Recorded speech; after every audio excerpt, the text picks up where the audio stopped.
Welcome to another episode woo-hoo-hoo, of Bucket List Coach Web Show Live.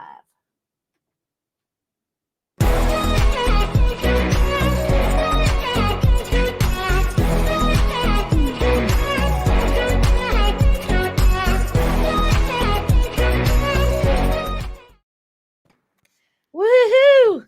Doesn't that just make you want to take a vacation? Oh my God. Happy Wonderless Wednesday. This is Cindy, your host over at Bucket List Coach Web Show. Make sure that you like me on Facebook, TikTok, and Instagram. And go to YouTube at wherecindynow.com or simply go to YouTube and type in Bucket List Coach Web Show Live. You're going to hit the subscribe button. You're going to hit that bell icon to get notified of other awesome videos. But here's the thing, guys. Share this video today or anytime. You actually will get a 6-day, 5-night vacation. So the catch is you have to subscribe and you have to comment and then go to 3nightgiveaway.com. I could give you a U.S. destination as well. But if you share on Facebook, I will give you the Mexico. So you have from Mazatlan, Cancun, and Puerto Vallarta. So really quickly about the show. I am a professional travel agent and I'm a podcaster. If you'd like to comment today, please go to StreamYard.com/Facebook. So both of the platforms, Mary. And so excited today, National Day. We have Bubba Day. What is that? Leave the office early day. Don't I wish? Rocky Road Day, Rotisserie Day, and Running Day. And today I have my friend Rob Little on the show. Yeah! Woo! Exciting to be here. We've been trying for what, 3 or 4 years, finally making it happen? Yeah, easily. I've probably lived in 3 or 4 places since then. So I actually met Rob through another podcaster, Charles over at Cruise Week TV. And I actually just told Rob he didn't know several years ago. I spent 25 years as a chef before I got into travel. And at the end of my career, I actually worked for Norwegian Cruise Lines in Hawaii. So it's kind of ironic that, we're meeting all of these years later. And so I know you as a comedian on cruise ships. So tell my audience your story. And why are you a comedian? Oh my God, we were just talking about this on my podcast today. I've always wanted to be a comedian, literally since I was 5 years old. Mm-hmm.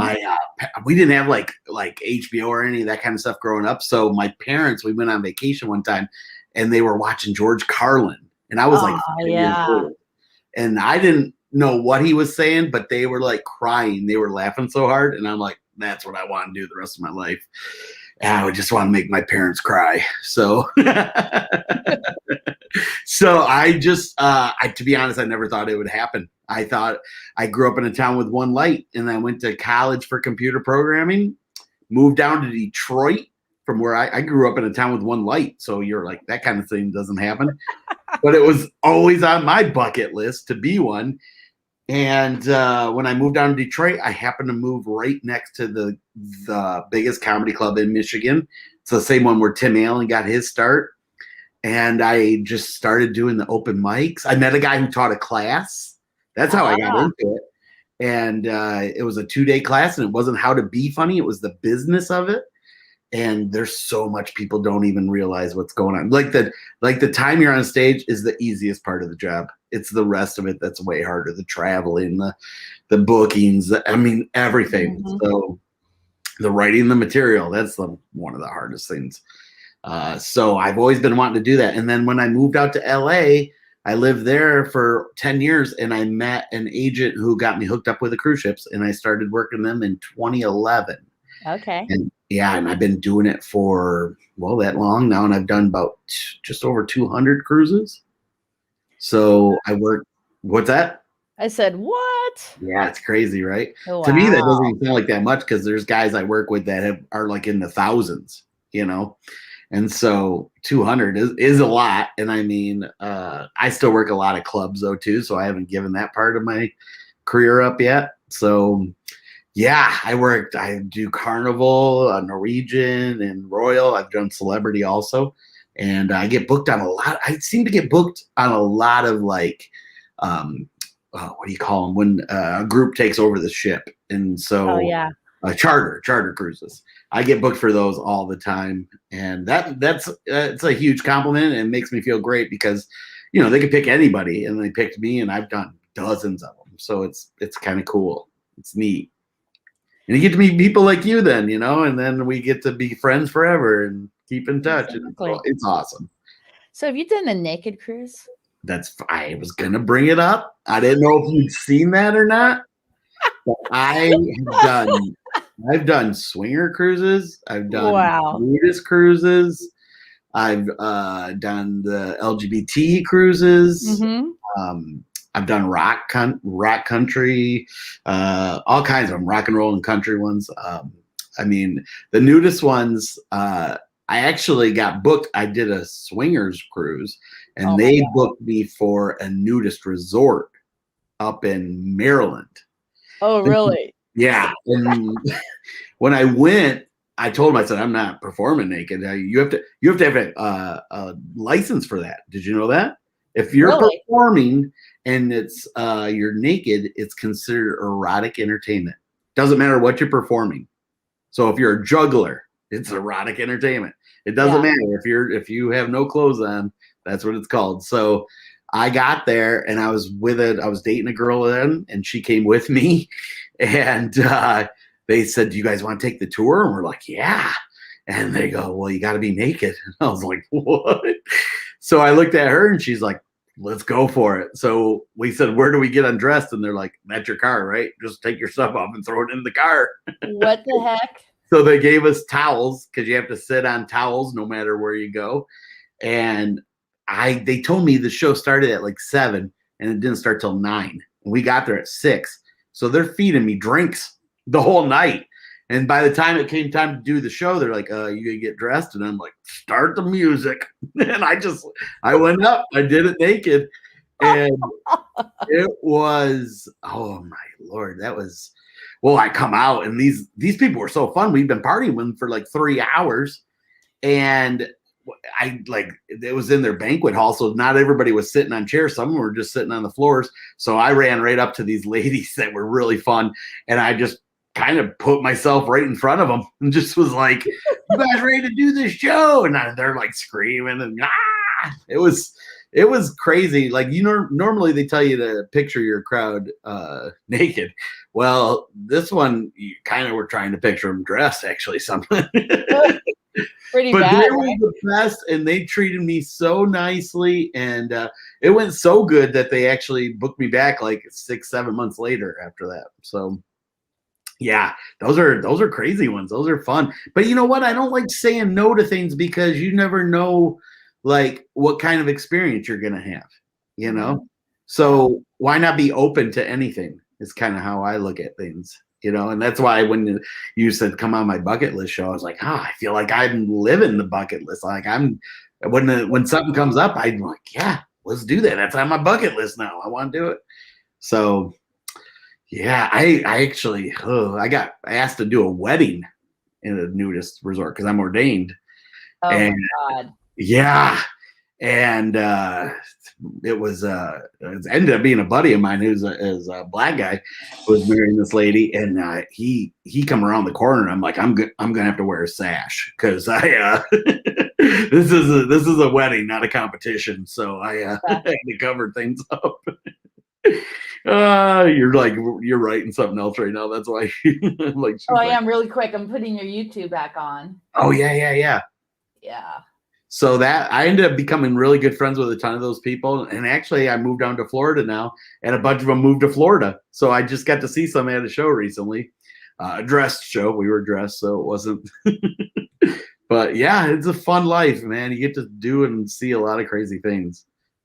Yeah, I had to mention that because some of the things that I do, I'm like really naughty when it comes to all those scammers, like, you want to get insurance for $10 a month, or hey, this is officers, whatever, and you're going to get arrested. I'm like, oh yes, I'll get arrested. Yeah.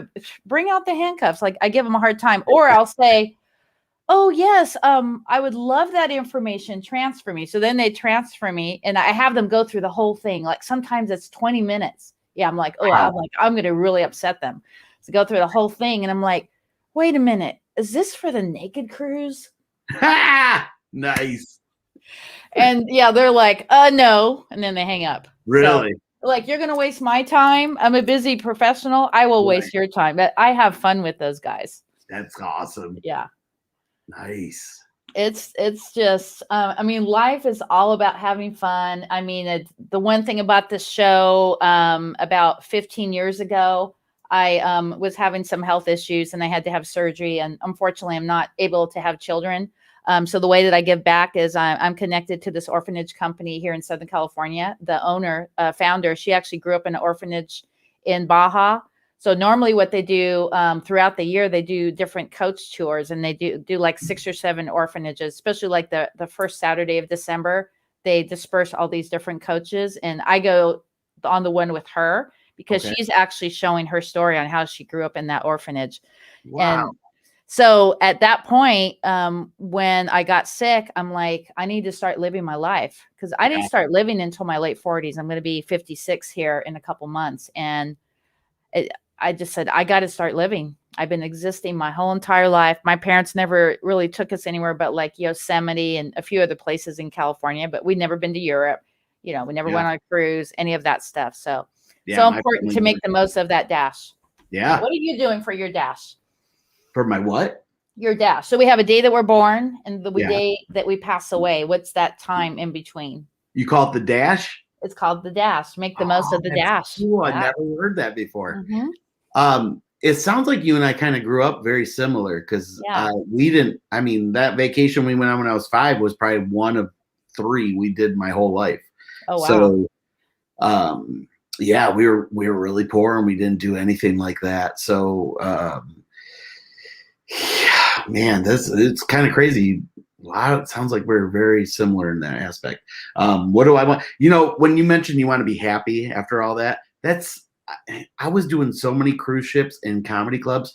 The year before COVID, I only had 10 days off the whole year, and they weren't in a row or nothing. So I was working too much. So you're in the business of comedy and you're making people happy and stuff, but I wasn't making myself happy.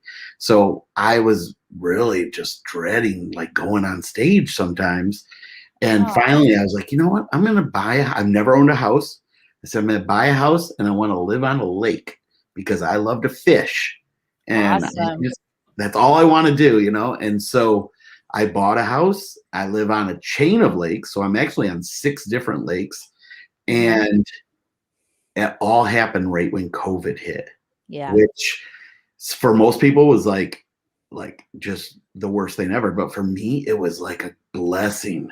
Like I didn't know I bought a crappy house. I renovated the whole thing. And my house is unbelievable now. And there's so many cool things in it. And I really didn't think it was that bad when I bought it. But it is so nice. I have the best neighbors. It's just, now I feel like I'm living a whole different life now, because I've never owned a home before. It's always been renting or living with friends. And that gets old, Yeah. So now it's like I feel like a grown-up now, The next step, get a dog or something, that would be the next nice thing. But everybody's always like, well, you're never home. And I'm like, I think you guys don't realize, like, I don't need to work all the time. But I do, because it's like, what else do I got to do? Might as well make a living, go out. But now when I got things that like will allow me to stay home and enjoy, I don't need to go out all the time. So I'm working. Right now I got a few things booked, but once cruises start too, I'm going to try to just work 1 cruise a month and then enjoy the rest of the month. That's my goal. Yeah. So, yeah. Well, let's talk about what I talked about earlier. So it's been on my bucket list. Actually, when I lived in Northern California in Sacramento, there was a comedy club that actually had classes. Yeah, there's 2. I want to talk about the narcissist. I think that would be super fun. I have another comedian friend that said, no, that'll never work. So what do you think about that? Why wouldn't it work? That's what I say. Who cares what thing you think doesn't work? It's like there's so many different aspects when it comes to comedy. Somebody's gonna be into what you're doing, you know what I mean? And if they're not, well, then it's just a hobby and you're trying it out. And if it doesn't work out, hey, you tried it. They say that public speaking is like the number one fear for most people. For me, it's bears, but The water for What's me, the ocean. the ocean scares you. Yes, but I took my very first surf lesson last year, and I'm actually taking another one here at my next birthday coming up. So yeah, Oh, wow. you just got to do it. Yeah, I'm afraid of the stage, and I actually haven't spoke in public probably about 6 or 7 years. But I have a friend, my friend Randy Taylor up north. He actually helped me overcome that fear. But I haven't been on the stage in a while. But I mean, I do my podcast. I go out and do vacation stuff. Right. But not in front of a group of hundreds of people. Yeah. Yeah, it's so different. Like you can be funny in front of your friends, but getting in the group in front of people you don't know, such a different beast, But once you get comfortable, it's really just being comfortable with what you want to talk about, because they'll go along with you if you're having fun and it seems like it's interesting to you. People are going to find it interesting, But man, if that's one of your dreams, I mean, why wouldn't you go for it? Look for a class. That's a big help, because if you take like a class at was it, I know what club you're talking about in Sacramento too, because I play it. Is it an Old Sac or the other one? It might be the other one. There's the Punchline, which is not. Punchline. Yeah, that's the Punchline. Okay. Yeah. There's one in Old Sac too that does them too, and then Laughs Unlimited. Yeah, I've been there many times as well. Yeah. Yep, me too, actually. So wow. Yeah, crazy, right? So if I were you and you really wanted to get started in it, take a class, because at the end of the class, everybody gets to go up and do like 3 minutes. And you're all supporting each other. So even if you bomb, who cares? Your buddies are there to cheer you on no matter what. And to be honest, when you're a comic and you see other comics bomb, it's so fun because you know that feeling. You know it. We've all bombed. We've all ate it when we've been up there. You try a new material and you think it's super funny and the crowd thinks it's dumb and you're like, you just know that gut-wrenching feeling that that poor guy's or poor girl's struggling up there. And you're just like, I feel so bad for him. But it's fun to watch them instead of me, Well, let's talk about a comedian that I love. I'm sure you love him as well, is Seinfeld. So one of my very favorite lines from the Seinfeld episode is, so you could take a reservation, but you can't keep a reservation. Yeah. Every time I see that, I crack up, because that's actually happened to me before. So what's your favorite line with Seinfeld? And have you seen him live? Have you ever met him? I met him once when I lived in LA. He was at the Company Magic Club. And I wish I could say I had an awesome experience, but it wasn't a great experience. But you know what? I always give everybody the benefit of the doubt, because some nights you're just having a bad day, and unfortunately it comes off that way. And, like I worked with Wayne Brady one time or I worked with him several times actually, but he was, the first time I met him, he was kind of, I think he thought he had a bad show. So he was in kind of a mood. And that's how it happens. You can't help it. Like and I went to try to get a picture with him after I opened for him. And it was the first time we met. So I didn't think it was a big deal to ask him. And he was just like, yeah, come on. And I was just like, is he joking? And he was pretty serious. And then the next time I saw him, he was Wayne Brady, like you think. Exactly. He probably just had a bad day. Yeah. That's exactly what I always chalk it up to that. Yeah. But I don't know if I can name any lines from Seinfeld, because I watched them all. But did you know today is this week is the anniversary of the very first episode of Seinfeld? It is, really? Yep. Oh, wow. Did not know that. I know that because we do a little history. Rob Little history on my show, and this week was Seinfeld's first show ever. Speaking of Little, have you ever met Rich Little? Oh, that's another. I met with him. I partied with him when I lived in Las Vegas. Oh, he was so cool. He was? He was so cool to hang out with. Oh, I'm so happy to hear that. Yeah. Because he actually, this is kind of funny. I always say he opened for me because he does. We both work the Tropicana, and he does. Nice. Yeah, he does the 6:30 show, and then I do the two later ones. I think it's 8 and 10:30. Yeah. And I also was on Byron Allen's show, Comics Unleashed, with him. Mm-hmm. And we weren't on the same episode, but they were shooting like 7 episodes that day. So he was back there. And excuse me, my whole career, I've always been, people ask me, are you related to Rich Little? And I was like, oh, I wish. And then when I met him, he was not as excited to meet Rob Little. Like, oh, really? I was very excited that way, and he was not the opposite way, which I don't blame him. So I always just kind of, I've seen him a couple times in Vegas when we were between shows, and I always feel like I'm bothering him. So I don't even really talk to him anymore.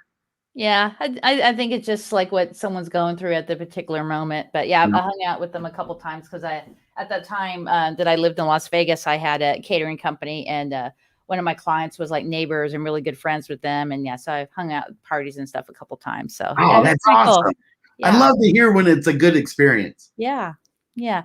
Well, I'll tell you, not a good experience. Although we're at 21 minutes, we need to close out. But this is really funny, and I apologize to my audience what I'm about to say because not very good lady language. But I've always been a fan of Sanford and Son as a kid. You know, watching it in the 70s and 80s, just loved that show. So I was at it was one of the older hotels that were down at the end of the Strip. I can't think of the name of it right now. But Red Fox was in there. Wow. I mean, I was 20 some years old, you know, size like 22 waist, you know, like working it, you know, so I'm hanging out and Red Fox. Oh my God, I love you. You're the best. Shut up, bitch. Are you serious? Yes. Yes. I tell drunk? that story because a lot of people are a fan of the show of Sanford and Son. Yeah. It was so funny because his character was the same as real life. Yeah. But I tell people that they're like, seriously? He liked the ladies. I'm like, yeah, I guess he was having a bad day. But no, it was pretty epic to meet him, though. It was pretty cool. That's all he said to you, though? Pretty much. I mean, it's not a far cry to believe that. I mean, you listen to any of his albums, you see him, his show. I mean, that was his character, and it was pretty much him in real life, too. So. Yeah, I wasn't bothered by it. I was just like, okay, whatever, dude. You know, it's like, no, it was kind of cool to meet him. And so as far as comedians, I haven't really met like a famous comedian, but the famous people that I have met. Right here. Well, you. I'm joking. Actually is a ex-49er Dwight Clark. Rest in peace, Dwight. He actually lost his life to ALS several years ago. But I did a fundraiser for one of my clients, and his son had cancer. And Dwight and his wife came all the way from Santa Cruz to Sacramento to do a special fundraiser to raise money because my client's child was going through cancer treatment in San Francisco. Oh, so I thought that was like literally one of the most epic things I've ever done in my entire career. Wow. To be able to have Dwight Clark. Not only that, he was my 80s heartthrob. So I think I was like 17 or 18 when they did the whole Catch thing. Oh, neat. Oh, man. And, so a lot of my friends were telling his wife, well, that's Cindy's crush. That's Cindy's 80s crush. I'm like, thanks a lot, guys. That's awesome. It was so epic. And then about 6 years later is when he passed away from ALS. But I tell that story because if there's something that you really want to do, just do it. And like you want to do Dwight Clark? Yeah. Well, no, to do a fundraiser with him. Oh, right. Yeah. I actually got to do something. There's another parallel for us. I was on Last Comic Standing one year, and I went through a couple rounds, and not making it that all the way. But the Make-A-Wish Foundation contacted me, and there was a girl with an inoperable brain tumor outside of Cleveland, and she wanted to meet me, and I was like, "What?" And apparently, she said that she'd never seen a more positive comic before. Mm-hmm. So, which made me feel amazing. And then when I went there, there was newspapers and TV there, and they're like, "What do you think that she picked you as her Make-A-Wish?" And I was just like, I feel like she wasted her Make-A-Wish. That's like hitting the heartstrings right there. That's amazing. I told her, I said, I think she wasted her Make-A-Wish with me. She could have had Brad Pitt here, like I just emailed me and I would have showed up, but I ended up staying like a week. I was only supposed to stay the day, and we got along so good She was like my age. Mm-hmm. And her mom looked and cooked like Paula Deen. So she just kept making us food all week. And I ended up crashing on their couch and staying all week. And it was the best. It was so fun. Wow. Yeah, it was a cool experience. Well, that's definitely making the most of the dash. So we need to get you in the green room. So tell my audience how they can find you on socials. RobLittle.com, and all my socials is Rob Little. And I'm playing Iowa and Denver coming up. And you can see my tour dates at RobLittle.com. Woohoo! I'm going to put you in the green room. I think there's champagne in there. There might even be some wings and some French fries. Hey, nice. I'll see you there in right about half a minute. We'll chat for a bit. Thank you. Woohoo! Oh my God, guys, that is one of the most amazing interviews, as I've been trying to interview Rob for almost 4 years, and so thankful for StreamYard. So a big plug to StreamYard, Gage, and all the staff there at StreamYard. Thank you so much. And if anybody wants to learn how to do a StreamYard podcast, I'm actually running a special. If you tell me you've heard about it through the show, the special is 50% off. So the class is only $100. It's a 2-hour class, and you learn a little bit about TikTok as well. And as always, it's so important to make the most of the dash. We have the day that we're born, the day that we pass away. What are you doing in between that time? And think of 5 people every single day to express gratitude. It's so, so important to be a servant leader, give to local charity, find a comedy school and do like what I'm going to do, and just do like an open mic. I mean, at least try it, mark it off your bucket list once, and have fun, guys. And so next on the show, I have my friend Javia with No Jamaica Tours, and he is absolutely amazing. This is like the 3rd or 4th time he's been on my show, so stay tuned for that. And then 4 o'clock, I will be coming to you live in my bikini, telling you about the Surf Wellness Challenge. Shaka, baby. See you on the next video. Woohoo!